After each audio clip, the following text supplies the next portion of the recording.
Il n'en demeure pas moins que certaines compétences sont à la fois stratégiques sur le plan du développement du territoire dans son ensemble, mais ont aussi un impact fort que nécessite énormément de concertation et une connaissance très fine du terrain. Alors arrivons à l'essentiel. Le plan local d'urbanisme intercommunal en est le parfait symbole.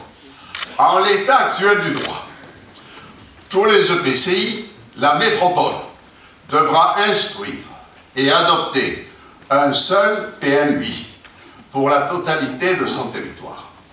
Ce n'est pas acceptable. À la métropole de se porter garante de la cohérence des règles d'urbanisme, au territoire et aux maires d'élaborer et de faire les choix. Comme je l'ai annoncé aux maires, après discussion avec le gouvernement, j'ai donc déposé un amendement en séance, et je déposerai un amendement en séance lors de la discussion des articles de notre loi NOTRe, pour faire d'Aix-Marseille-Provence un territoire exemplaire en matière de concertation, de prise en compte de la volonté des communes. Je souhaite que la métropole dispose non pas d'un seul, mais autant de plans locaux d'urbanisme qu'il y aura de conseils de territoire. En principe, dans ce qui est prévu, il y en a 6. Chaque conseil de territoire, avec ses propres techniciens, élaborera le futur PLUI, sous l'autorité des maires qui le composeront. Le PLUI, arrêté par le conseil de territoire, sera alors transmis pour avis aux maires, qui auront alors la possibilité d'y apporter des amendements, tant pour la partie concernant leur commune que sur les orientations générales. Les PLUI seront alors transmis au conseil de la métropole pour adoption. Ceux présentés sans contestation par les communes pourront être adoptés à une majorité simple.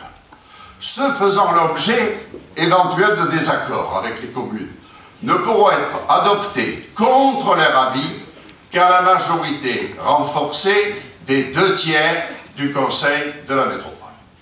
Cette méthode d'adoption est avant tout une méthode de gouvernance inspirée par celle que nous avions mise en œuvre, Madame la Ministre, dès 2001 ici, à la communauté urbaine, et qui avait l'assentiment de tous les maires. C'est un symbole, celui d'une métropole à l'écoute et au service des communes et de leurs habitants, un outil de développement du territoire, un territoire dont il convient de respecter et d'écouter les élus comme les agents territoriaux. Écouter les élus, ce peut être ne pas se priver de leur expérience, de leur vision, de leur légitimité, Madame la Ministre, en leur permettant d'être associés aux décisions des conseils de territoire jusqu'à la fin de leurs mandats communaux. Je crois que c'est quelque chose que vous étudiez actuellement, malgré quelques problèmes constitutionnels qui peuvent aussi se poser. Écoutez les agents territoriaux. C'est peut-être aussi en prenant des engagements quant aux conditions statutaires et en se donnant une année supplémentaire pour organiser sereinement les transferts de personnel et de compétences communales qui passeraient d'un coup à la métropole. Un soutien à ces propositions, Madame la Ministre, serait un beau signal.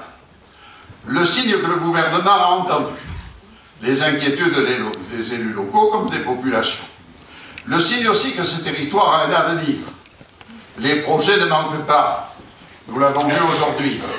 La ville de Marseille est prête à s'y engager pleinement. Nous avons d'ailleurs confié une délégation à l'adjointe au maire, Laurent-Agnès Caradec, que vous venez d'entendre, vice-présidente de Marseille-Provence Métropole et présidente de l'agence d'urbanisme.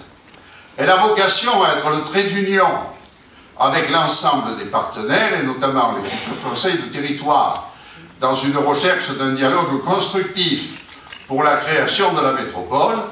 Elle vous l'a démontré tout à l'heure. À vous de nous démontrer que nous avons raison de croire en ce territoire, de parier sur la victoire de la raison, sur les peurs, de vouloir un avenir pour nos enfants, sur cette terre de Provence que nous voulons protéger et que nous voulons développer, et le président d'Euroméditerranée avait raison de dire, avec un regard aussi tout autour du bassin méditerranéen. Nous avons partout, sans doute le président Moselle le dira, nous avons partout que de bonnes relations. Nous n'avons partout que des amitiés autour du bassin méditerranéen, et c'est aussi notre rôle que nous voulons voir conforté.